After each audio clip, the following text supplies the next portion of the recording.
saya.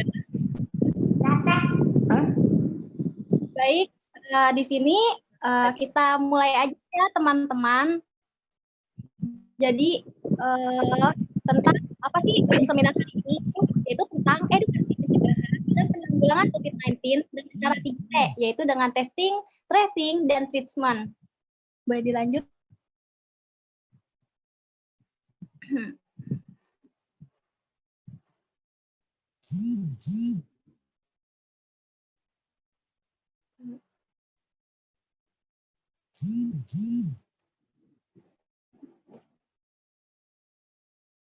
Ini udah boleh mulai ya.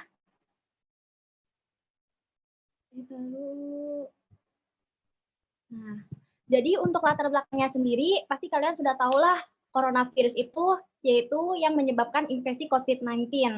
Nah, untuk pertama kalinya itu pasti kalian sudah tahu di bulan Desember pada tahun 2019 di Wuhan, kota Cina.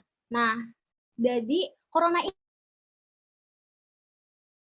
sehingga dalam waktu singkat menyebar ke seluruh dunia dan menimbulkan pandemi global. Untuk penerapan 3T ini, yaitu dengan testing, dan treatment, sama pentingnya dengan menerapkan perilaku 3M. Pasti kalian tahulah 3M itu seperti menggunakan masker, mencuci tangan, dan menjaga jarak. Kedua hal tersebut adalah upaya untuk memutuskan mata rantai penularan COVID-19.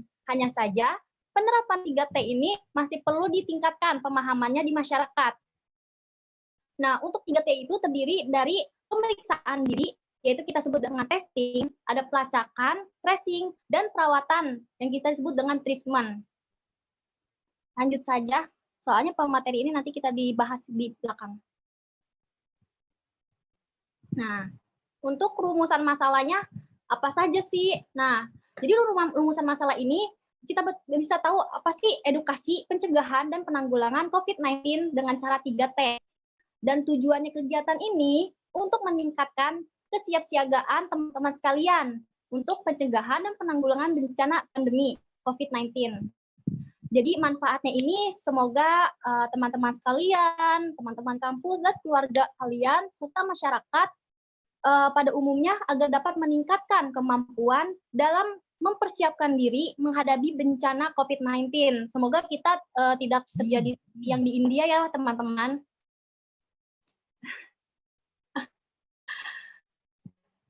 Nah, definisi COVID-19 sendiri, coronavirus adalah keluarga besar virus yang menyebab penyakit mulai dari gejala ringan sampai berat.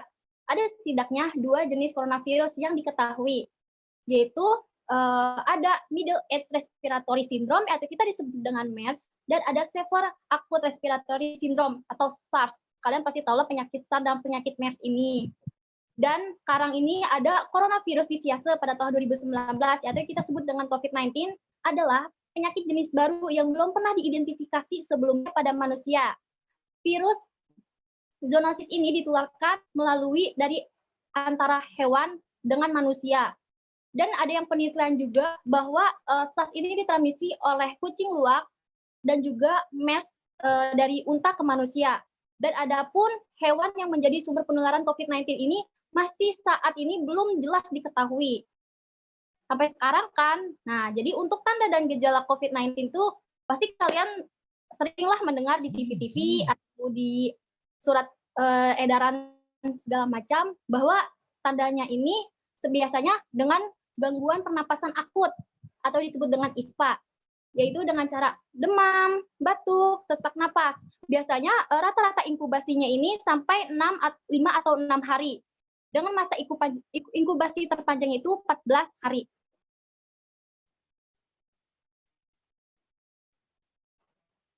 Nah, untuk penularannya ini, kalian pasti tahulah melalui droplet. Apa sih droplet itu? Yaitu melalui udara atau udara di sekitar.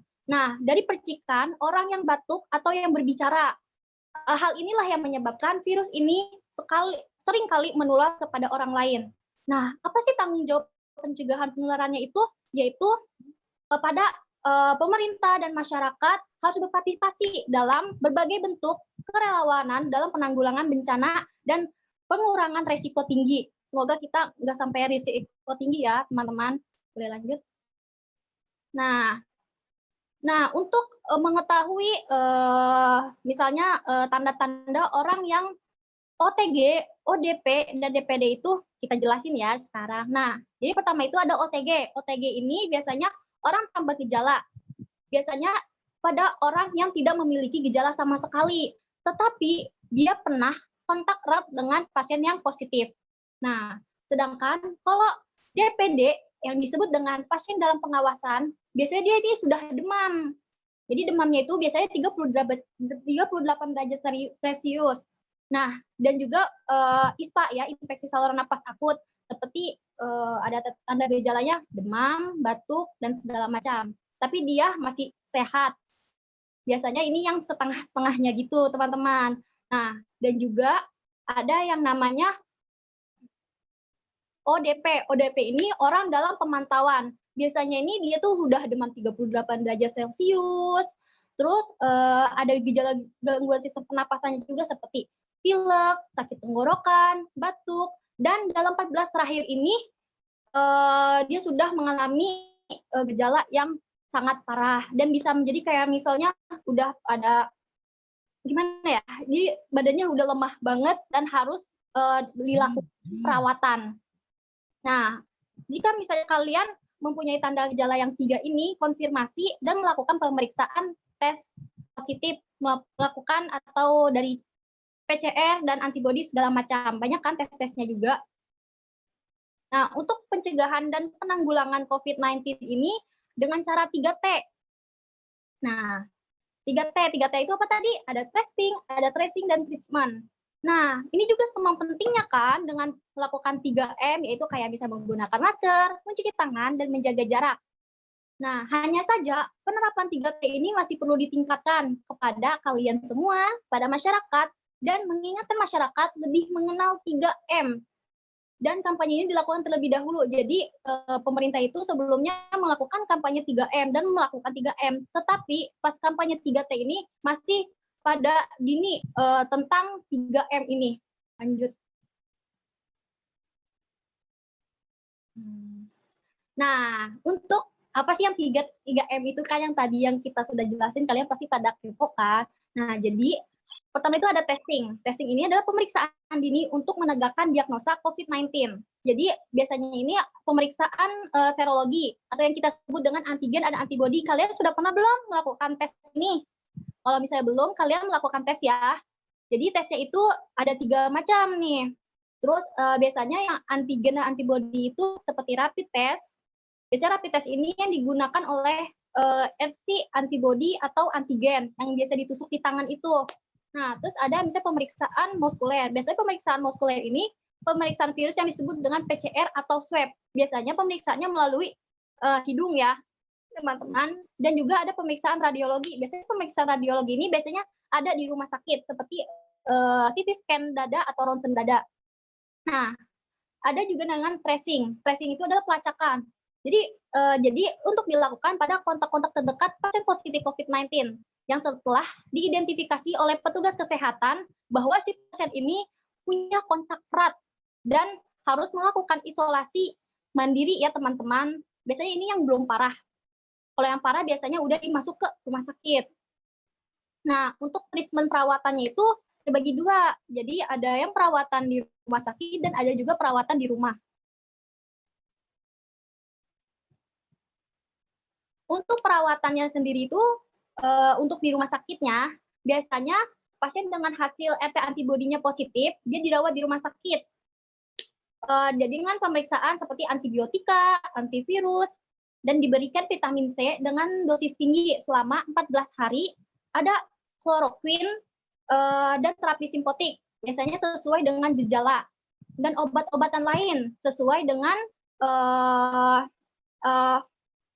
tenaga medis yang berikan ya, seperti kolaborasi tenaga medis. Nah, untuk perawatan di rumah ini biasanya dia harus tinggal di rumah dan tidak boleh berinteraksi dengan masyarakat. Jadi nggak boleh berinteraksi sama sekali.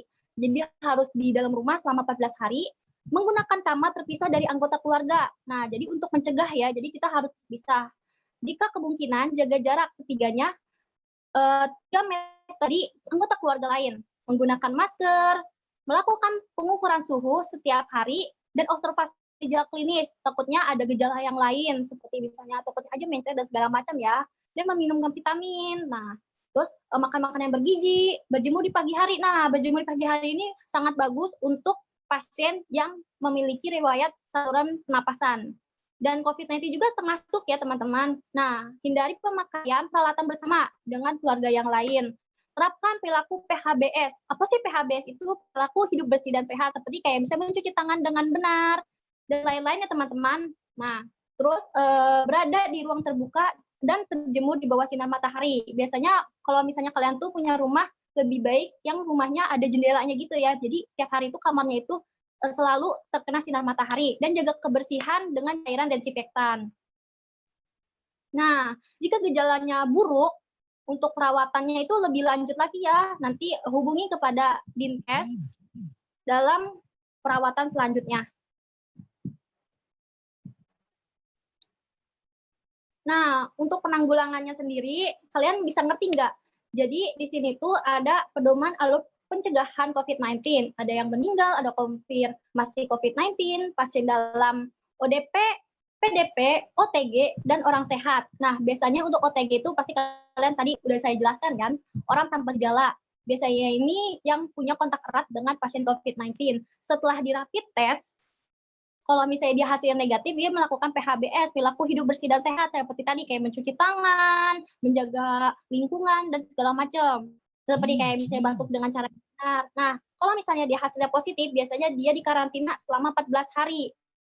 Jadi karantinanya itu di rumah ya, teman-teman. Nanti habis udah di karantina 14 hari, dia melakukan ulang lagi. Nah, kalau misalnya orangnya ODP, orang dalam pemantauan, biasanya dia datang udah punya gejala nih seperti demam, batuk menetap, dan sakit tenggorokan. Pas di hasil tes rapid ini, dia misalnya kalau negatif, dia bakal diulang lagi tesnya, teman-teman. Misalnya 10 hari dia bakal dites ulang, bisa sih bisa di rumah sakit, bisa di puskesmas, dan tempat-tempat yang lain ya, teman-teman. Nah, kalau misalnya hasil positif juga dia bakal diisolasi di rumah dan melakukan tes ulang. Nah, untuk pasien yang DPD, pasien dalam pengawasan ini biasanya dia udah parah ya teman-teman, jadi udah demam, terus infeksi saluran napas juga, dan ada juga dengan penurunan kesadaran ya, udah nggak kompos mentis lagi. Nah, setelah dilakukan tes rapid ini, ada kalau misalnya negatif, dia biasanya pengobatan sesuai gejala. Jadi kalau misalnya negatif, kalau misalnya dia batuk-batuk, pasti dikasih obatnya apa sama tenaga kesehatan. Kalau misalnya sesuai gejala. Nah, untuk gejala sendiri, dia terbagi 3 ya teman-teman. Nah, ada ringan, ada sedang, dan ada berat. Biasanya kalau ringan ini diisolasi di rumah, kalau sedang ini bisa dirujuk ke rumah sakit. Seperti dirujuk ke rumah sakit dan juga seperti kayak di Wisma Atlet gitu teman-teman. Kalau misalnya udah berat, biasanya udah dirujuk ke rumah sakit yang benar-benar menanggulangi COVID-19. Selesai teman-teman, sampai sini dulu ya. Jika ada yang ingin bertanya, silahkan saja. Oke, selanjutnya sesi tanya jawab.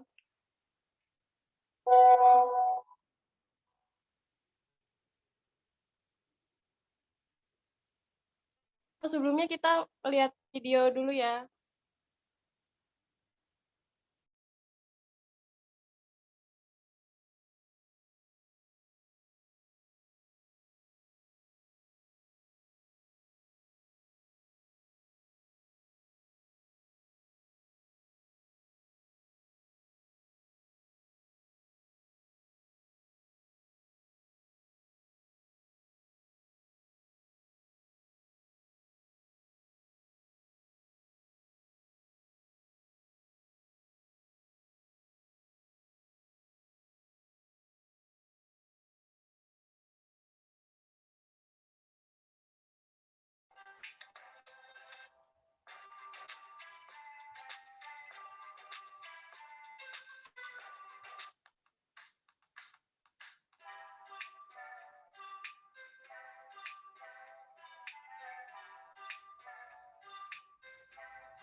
Oke, selanjutnya sesi tanya jawab. Bagi yang ingin menanya, boleh sebutkan nama dan asal universitasnya.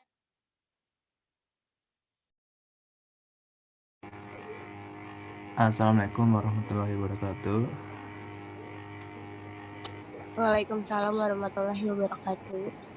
Kak mau nanya nih, ini kan ngebahas tentang seputar COVID-19, ya kan? Saya ingin bertanya, apakah antibiotik efektif dalam mencegah atau mengobati COVID-19 nggak ya?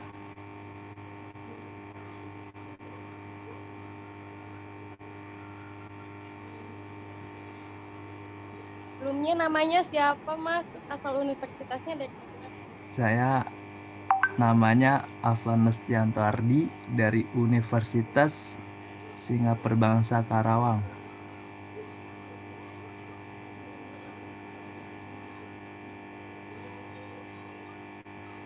Penyaji apa sudah mengerti dengan pertanyaannya?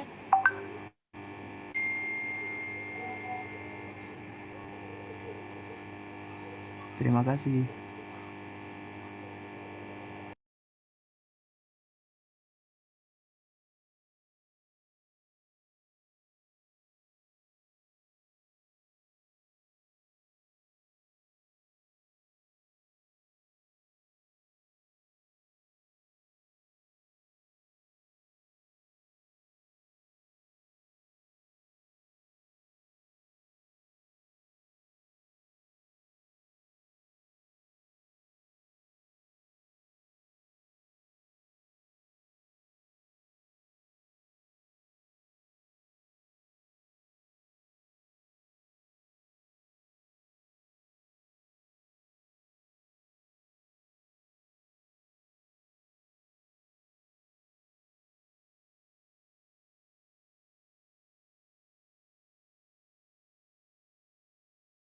Yang lain, apakah ada yang ingin bertanya?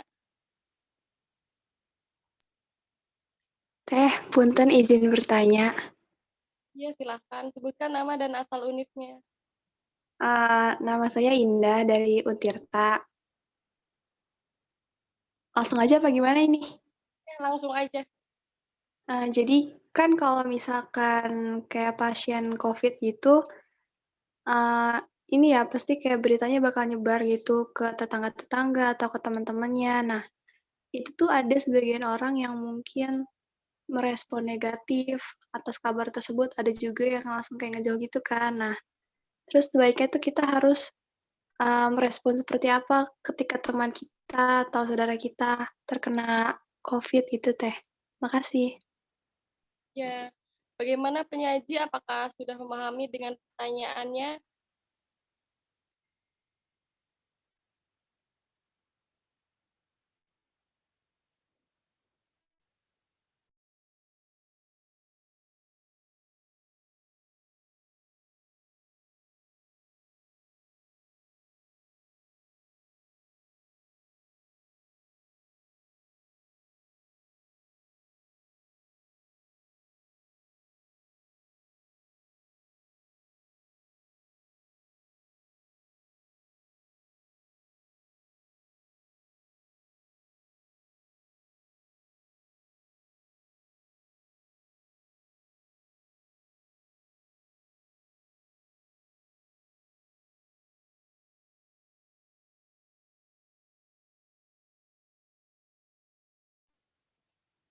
Penyaji, apakah sudah bisa menjawab pertanyaan atau dari partisipan ingin ada yang bertanya lagi untuk satu orang penanya lagi?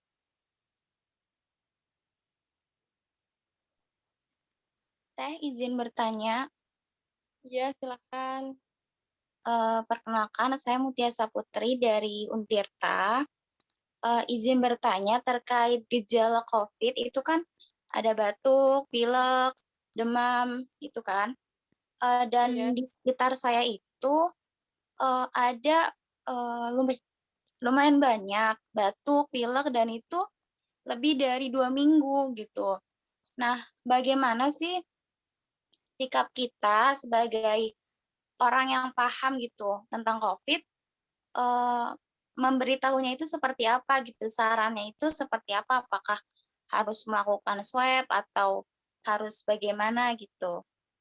Lalu, satu lagi teh pertanyaannya, eee, katanya orang yang susah sakit, maksudnya dia tuh orangnya jarang-jarang sakit.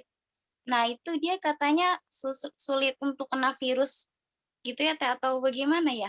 Mohon penjelasannya.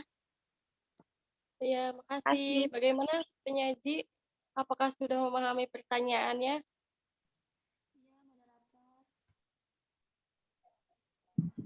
Iya, moderator, untuk penanya boleh ditulis di room chat juga ya pertanyaannya.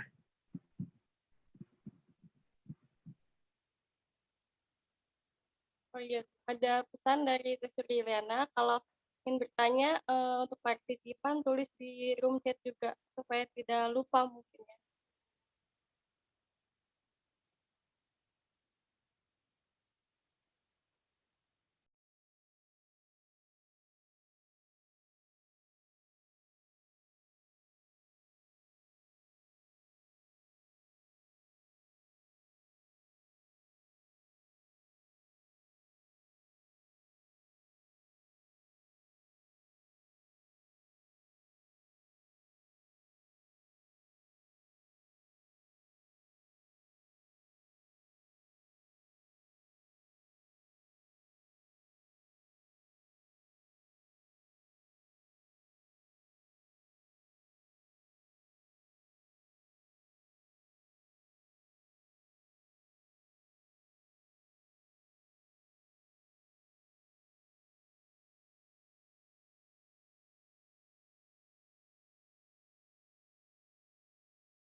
Moderator, Ya, izin mencoba menjawab ya tadi dari pertanyaan. Yang pertama itu, apakah antibiotik itu ampuh dalam menyembuhkan virus COVID? Nah, pengertian antibiotik sendiri itu, antibiotik itu digunakan itu untuk membunuh bakteri. Nah, sedangkan coronavirus itu kan virus ya. Nah, jadi antibiotik itu tidak ampuh untuk mengobati si virus corona itu. Nah, eh, bisa juga dilakukan dengan cara lain selain diberikan antibiotik supaya penyembuhannya lebih efektif, seperti minum vitamin, terus apa ya, makan makanan yang bergizi, terus rajin berjemur, seperti itu.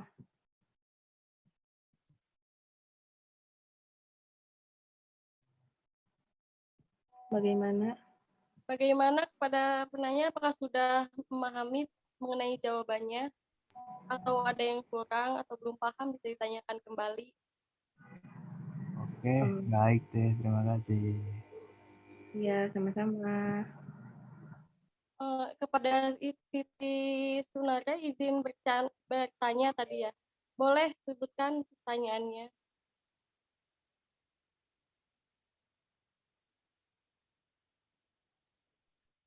Ya Kak, saya izin bertanya. Saya pernah dengar informasi tentang orang yang memiliki golongan darah O, katanya itu tidak mudah terpapar virus COVID-19. Itu penjelasannya gimana ya? Terima kasih. Haji, apakah sudah paham mengenai pertanyaannya?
Assalamualaikum Kak, izin bertanya.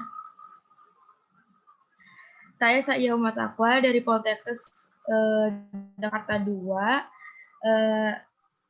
Saat ini kan udah ada yang dapat vaksin nih. Kemudian beberapa hari yang nggak lama dari hari ini saya mendengar bahwa ada yang terkena COVID kembali. Kemudian apa yang harus dilakukan? Terima kasih.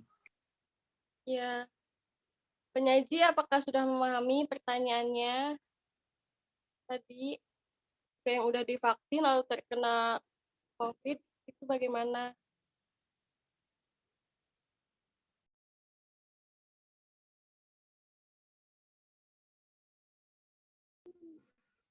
Assalamualaikum, nama saya Wanda Zahra, ingin bertanya.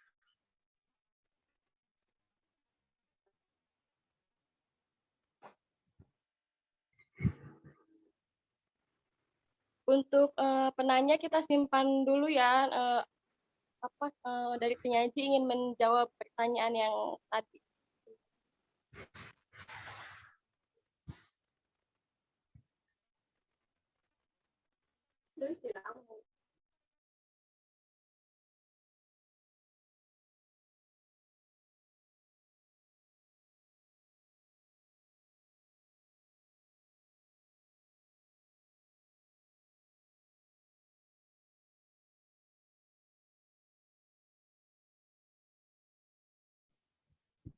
Assalamualaikum moderator.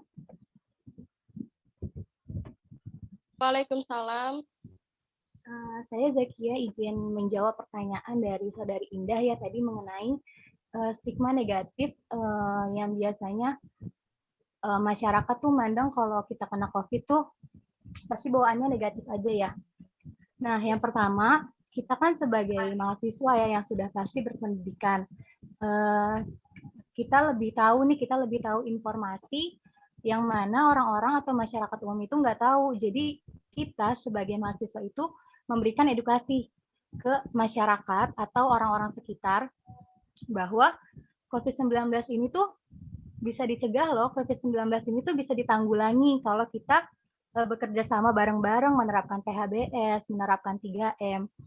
Jadi kita sebagai mahasiswa itu benar-benar harus ngasih edukasi ke masyarakat umum bahwa orang yang terkena COVID itu tidak melulu harus dipandang negatif, tapi kita bisa bantu dia dengan cara menerapkan PHBS, menerapkan 3M, juga bisa membantu dalam segi kehidupan sehari-harinya ya kalau misalnya dia emang dilakukan isolasi mandiri.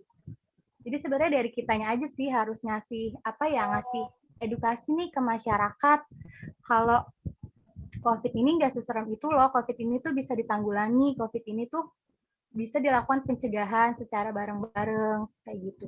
Gimana Saudari Indah? Terima kasih Teh atas jawabannya. Baik, untuk jawaban dari pertanyaan selanjutnya, mungkin ada yang untuk menjawab dari penyaji.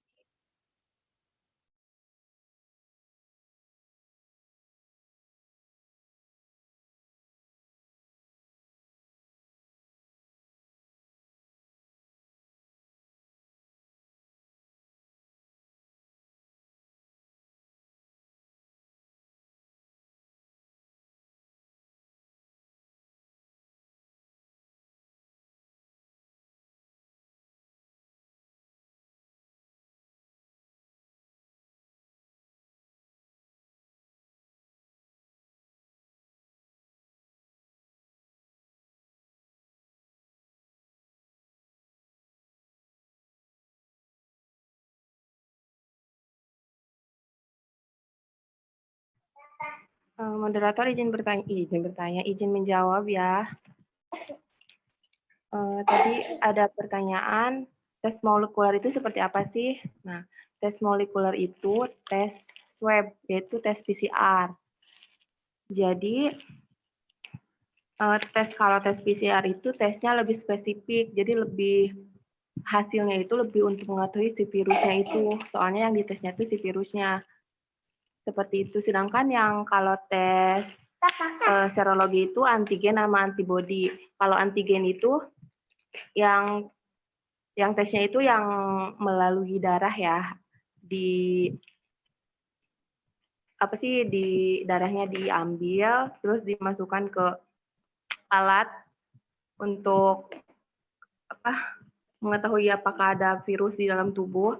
Tapi kalau untuk antigen itu virus yang ketahuannya itu nggak spesifik. Yang antibody itu virus yang ketahuan itu nggak spesifik virus si coronanya. Sedangkan untuk PCR itu hasilnya itu spesifik ketahuan kalau dia emang kalau benar-benar COVID.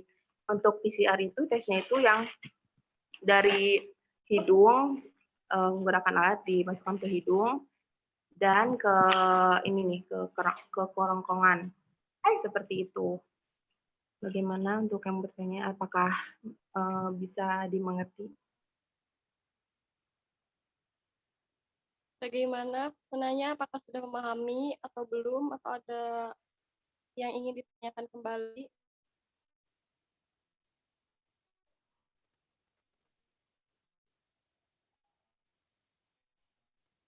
Maaf Kak, Mungkin bisa dijelasin? Ya, Bisa dijelasin ulang? penyaji dari penanya ingin penjelasan ulang. Bisa tolong jelaskan kembali tadi mengenai tes molekuler.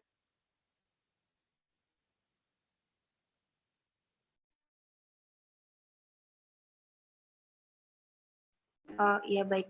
Jadi untuk pemeriksaan molekuler itu yaitu pemeriksaan swab itu pemeriksaan PCR. Jadi pemeriksaan ini tuh lebih spesifik untuk mengetahui bahwa seseorang ini terkena virus COVID.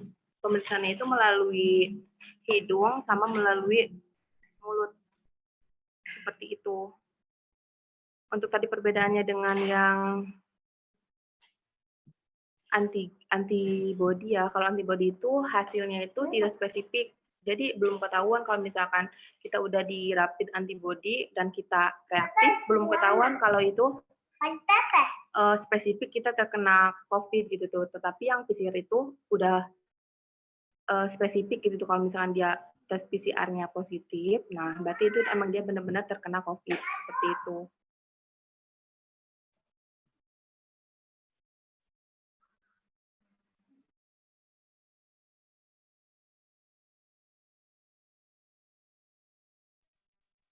Terima kasih.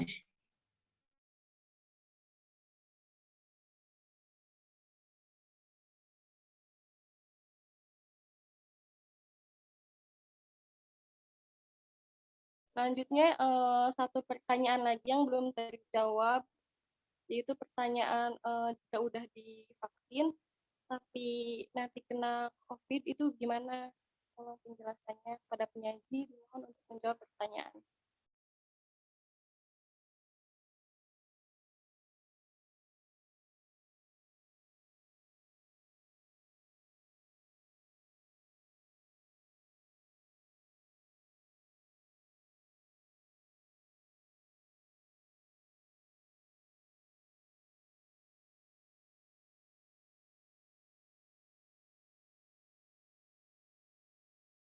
Assalamualaikum warahmatullahi wabarakatuh.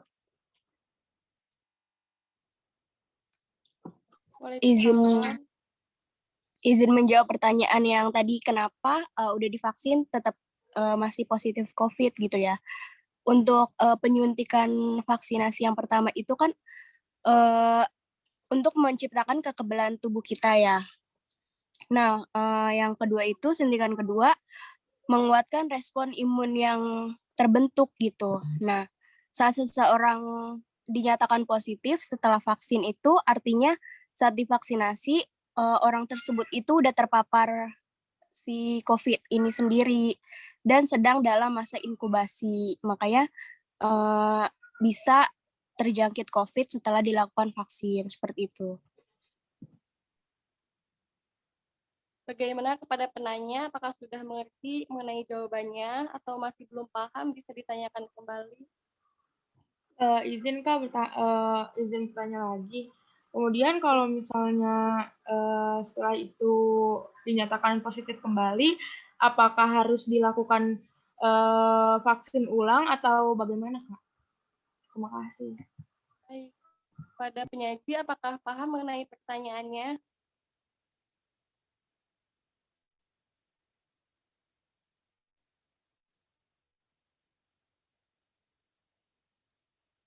Atau ingin menjawab pertanyaan yang lain terlebih dahulu?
Assalamualaikum warahmatullahi wabarakatuh. Di sini saya izin mencoba menjawab. Tadi ada yang bertanya untuk golongan O tidak mudah kena virus COVID-19. Ternyata sudah ada penelitiannya dan sudah dibenarkan dari studi yang dilakukan di Kanada terhadap 225.556 orang ditemukan bahwa golongan darah O RH-nya negatif beresiko lebih sedikit rendah terhadap COVID. Pemilik golongan darah O memiliki resiko 12% lebih rendah terinfeksi serta peluang 13% lebih rendah beresiko meninggal dunia karena COVID. Hal ini dikarenakan pemilik golongan darah O dengan sendirinya telah mengembangkan antibodi yang dapat mengenali beberapa aspek dari virus corona. Tapi tidak boleh kayak menyangkal gitu. Golongan darah apapun, baik A, B, AB, atau O, itu sama tetap harus menerapkan 3M gitu. Kan di studi itu dibacakan kalau golongan darah A itu lebih beresiko terkena COVID-nya lebih tinggi dibandingkan golongan darah O. Jadi untuk golongan darah A itu nggak usah panik berlebihan gitu. Dan untuk golongan darah O-nya itu nggak boleh santai juga terhadap prokes. Jadi mau golongan darah apapun, semuanya harus tetap menerapkan protokol kesehatan. Kayak gitu aja sih dari saya. Terima kasih. Baik, penanya apakah sudah memahami mengenai jawabannya? Jika belum, bisa ditanyakan kembali. Baik, Kak. Terima kasih atas penjelasannya. Untuk penanya yang tadi yang mengenai vaksin itu akan dijawab kembali oleh Saudari Vera. Silakan. Iya, izin menjawab lagi ya yang tadi. Setelah vaksin terus positif COVID ya, apakah divaksin lagi atau enggak? Seperti yang kita tahu kayaknya nggak usah divaksin lagi karena vaksin itu yang terkena positif COVID itu boleh divaksin setelah 3 bulan masa positif itu. Nah, kalau sudah 3 bulan itu boleh untuk divaksin lagi seperti itu.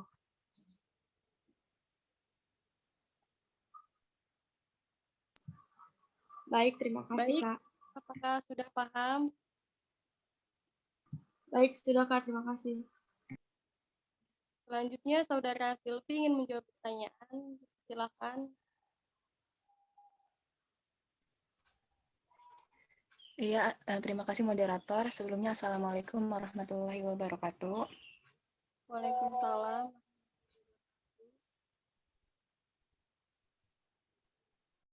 Suaranya jelas ya, moderator? Jelas kok. Izin menjawab pertanyaan dari Mutiasa Putri. Tadi kan bertanya bagaimana sikap kita sebagai orang yang paham mengenai COVID terhadap orang di sekitar kita yang memiliki gejala seperti batuk, pilek yang tidak kunjung membaik dan sudah 2 minggu mengalami gejala tersebut. Nah, untuk jawabannya, kan itu udah ada gejala 2 mingguan ya, itu langsung periksain aja ke fasilitas kesehatan yang ada rapid antibodinya, yang itu di tusuk tangan itu loh, yang pakai darah itu. Nah, itu kalau misalnya hasilnya non-reaktif, itu kalau misalnya hasilnya non-reaktif, isoman aja di rumah selama 2 minggu. Kalau misalnya hasilnya reaktif, kan itu reaktif ada 2 ya, ada IgG sama IgM. Kalau IgG itu maksudnya virus yang udah lama, kalau IgM itu virus yang udah baru. Kalau misalnya reaktif, boleh langsung, misalnya kepo nih kita mau tahu sebenarnya kena atau enggak gitu, boleh langsung periksa yang rapid antigen yang dicolok lewat hidung tuh. Itu namanya rapid antigen atau swab antigen. Mungkin gitu ya kurang lebih jawaban dari saya. Kurangnya mohon maaf. Wassalamualaikum warahmatullahi wabarakatuh. Waalaikumsalam. Bagaimana penanya? Apakah sudah memahami mengenai jawabannya? Iya, tapi mau tanya lagi. Itu kan misalkan orangnya itu cuek, jadi kayak ya udah sih nanti juga sembuh, misalkan kayak gitu. Orang cuman batuk biasa misalkan. Nah itu kita sebagai tetangganya itu harus seperti apa? Karena kita kan juga takut kalau misalkan takut itu COVID. Nah kita kan juga berinteraksi juga dengan dia gitu. Mohon penjelasannya ya.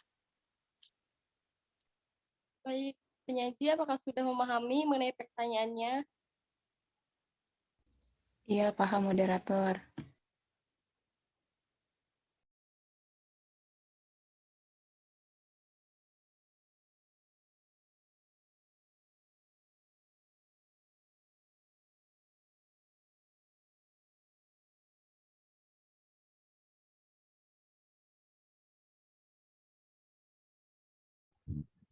Assalamualaikum, moderator. Ya. Izin menjawab pertanyaan dari Saudari Zahra ya yang nanyanya di kolom chat. Iya, silakan sebutkan lagi saja pertanyaannya biar semua paham mengenai pertanyaan dan jawabannya.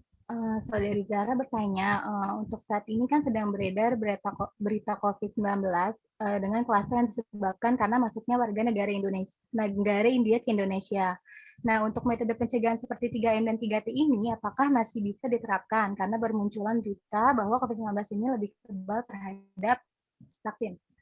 Pertama, untuk pencegahan 3M dan 3T itu harus tetap dilakukan dan harus tetap diterapkan. Karena itu merupakan salah satu cara untuk pencegahan dan penanggulangan COVID-19 ya. Nah, tapi untuk masalah warga negara India ini sebenarnya harusnya dari pemerintah ini yang melarang atau tidak memperbolehkan masuk warga negara asing untuk ke Indonesia. Karena apa? Semakin banyaknya warga negara asingnya masuk ke Indonesia itu akan membuat skala COVID ini itu menjadi semakin besar.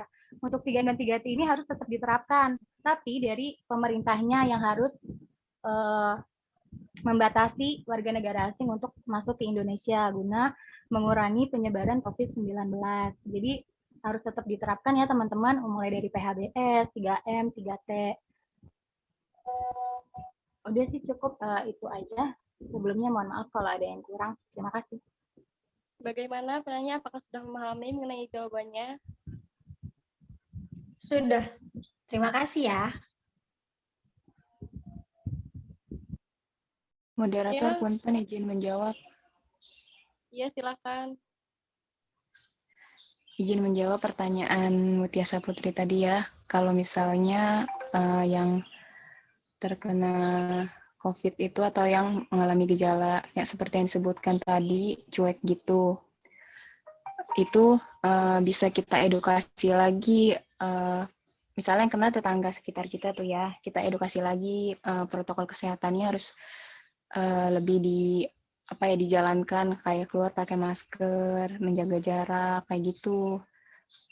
Terus untuk pertanyaan yang kedua tadi belum kejawab ya. Yang kedua itu pertanyaannya, apakah orang yang jarang sakit tidak mudah terkena COVID?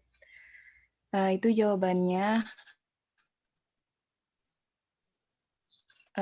kalau orang yang jarang sakit itu tidak mudah terkena COVID itu berarti antibodi diri, jadi nggak gampang terserang penyakit. Mungkin itu saja yang bisa saya jawab dari pertanyaannya Mutiasa Putri.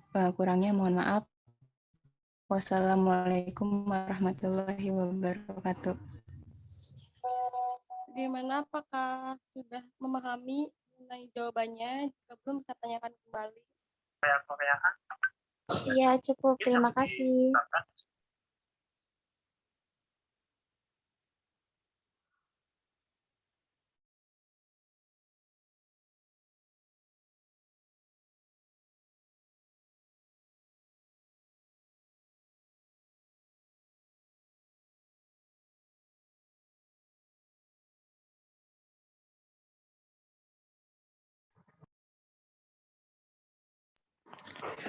Moderator izin bertanya. Iya, Maaf, izin menjawab.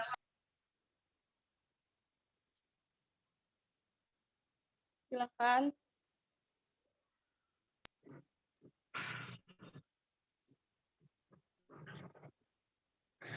Izin menjawab pertanyaan dari Kak Bagas Bahtiar. Pertanyaannya itu,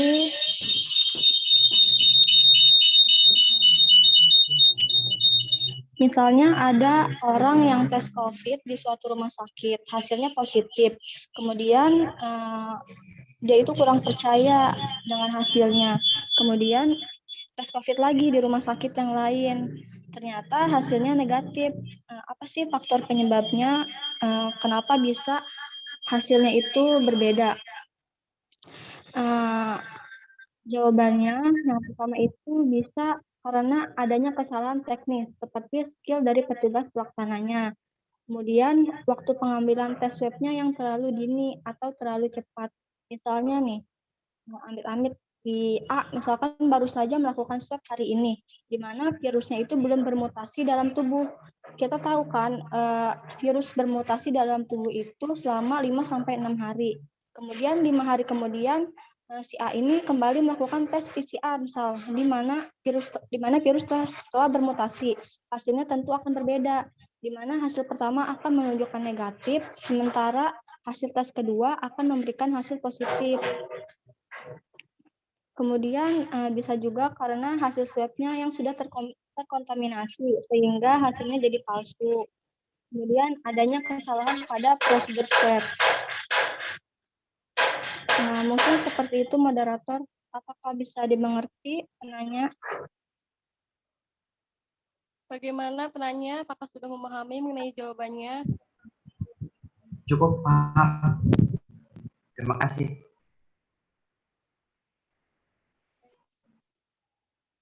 Oke, selanjutnya kita mulai pada sesi selanjutnya, yaitu ada pertanyaan dari penyaji kepada partisipan. Jika cuma ada 3 pertanyaan, nanti yang bisa jawab pertanyaannya itu bakal ada door prize ya, ada hadiahnya. Oke, mulai saja penyaji berikan pertanyaan.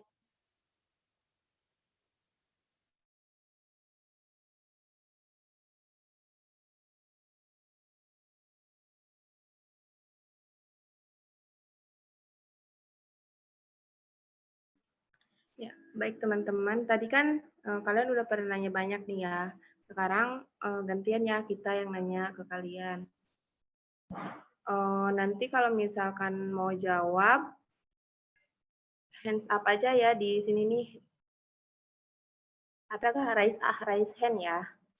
Nanti sebutin namanya, terus jurusannya sama kampusnya dari mana.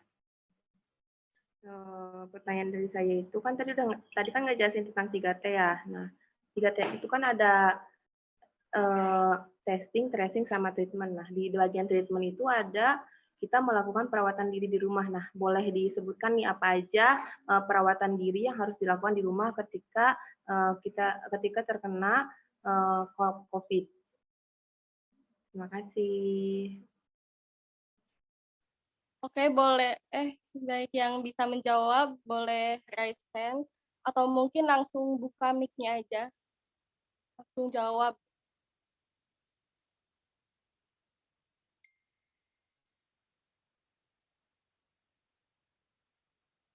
Apakah ada yang bisa menjawab? Lumayan loh dapat door prize. Bisa jawab.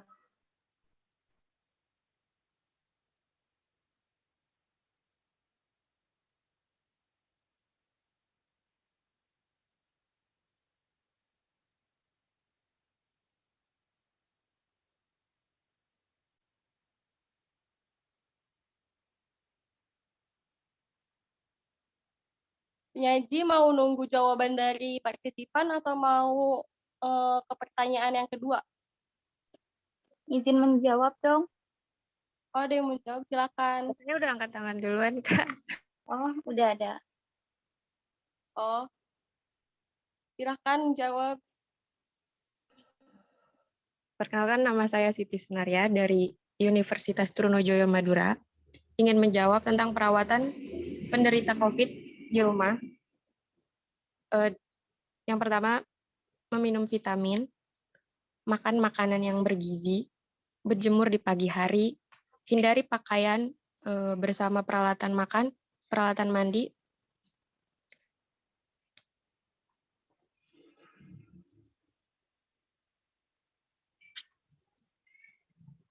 Bagaimana, penyaji? Apakah jawabannya sudah sesuai dengan pertanyaannya?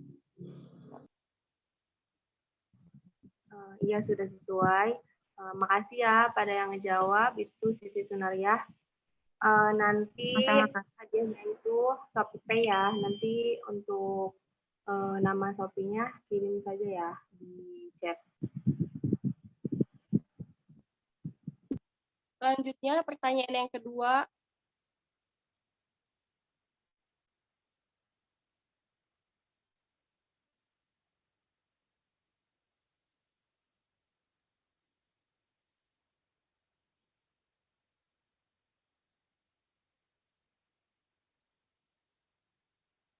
Pertanyaan yang kedua, silakan penyaji. Punten Teh, izin memaparkan pertanyaan yang kedua ya. Silakan. Pertanyaan yang kedua itu ada berapa macam sih pemeriksaan pada testing yang tadi telah disampaikan? Coba bisa tolong sebutkan. Oke, bagi yang bisa menjawab, bisa langsung aja aktifkan mic-nya ya. Dijawab. Ya, silahkan Wanda Azahra.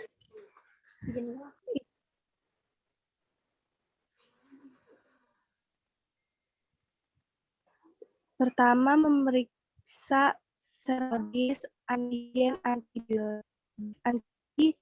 Kedua, pemeriksaan molekuler. Tiga, pemeriksaan radiologi.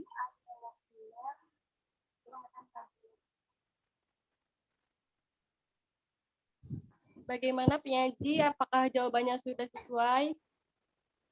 Iya, moderator sudah sesuai. Oke. Nanti nama Sophie dan nomornya ditulis aja di chat room ya. Pertanyaan ketiga, silakan.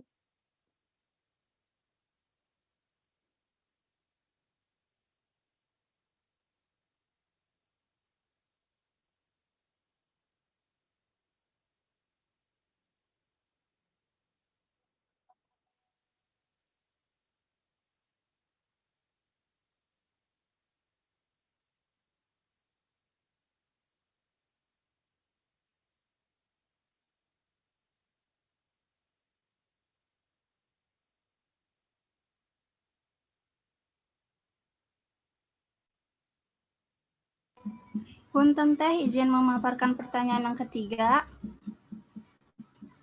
Iya, silahkan. Ini pertanyaannya gampang banget ya.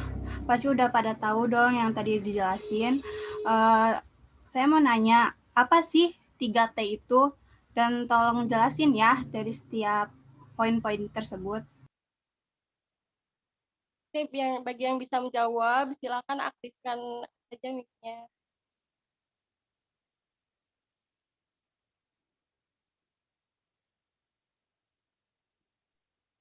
Izin menjawab, Kak. Iya, silahkan. Nama Lutfiana Safitri dari STI Putra Perdana Indonesia, jurusan akuntansi. 3T itu yang pertama testing, pemeriksaan, yang kedua itu tracing, pelacakan, yang ketiga itu treatment, perawatan. Bagaimana penyaji? Apakah jawabannya sudah sesuai? Ya, boleh deh jawabannya kayak gitu aja, nggak apa-apa. Benar-benar. Jadi bagi yang udah bisa jawab tadi 3 orang, tulis nama Sophie dan nomor teleponnya di room chat ya, biar nanti bisa dikirim hadiahnya. Oke, selanjutnya kita sudah ada di penghujung acara. Sebelumnya saya akan memaparkan kesimpulan pada seminar pada siang hari ini dulu.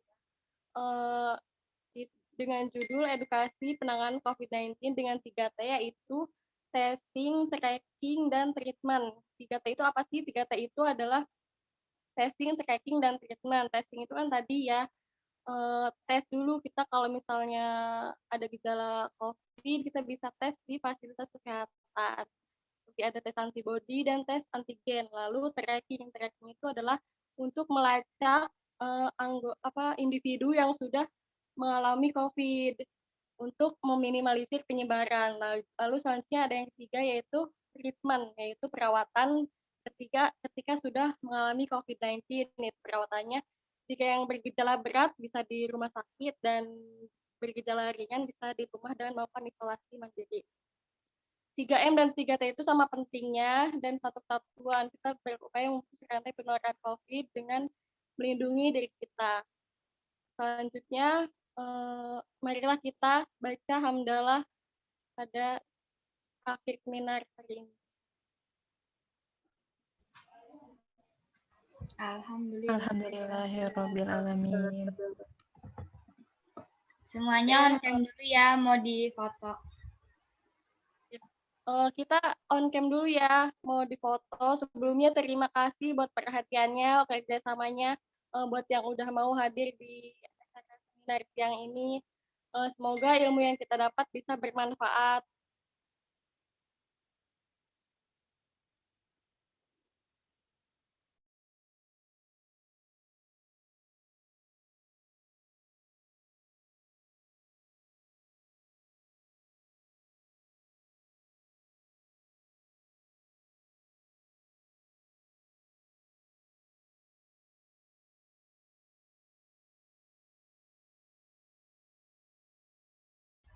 Iya udah, terima kasih.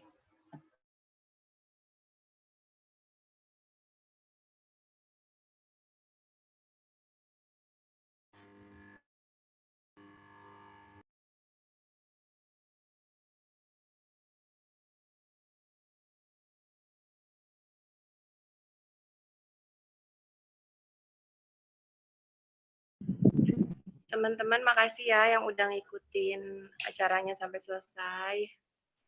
Makasih semua. Semangat kuliahnya. Semoga ilmunya bermanfaat ya. Nanti sama info kasih tahu juga tentang 3T ke teman-temannya yang lain. Jangan lupa post tesnya.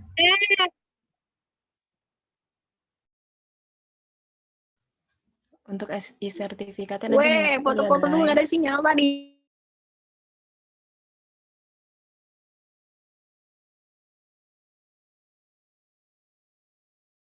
Oke, teh izin ya. Anjing. Sihut. Sihut.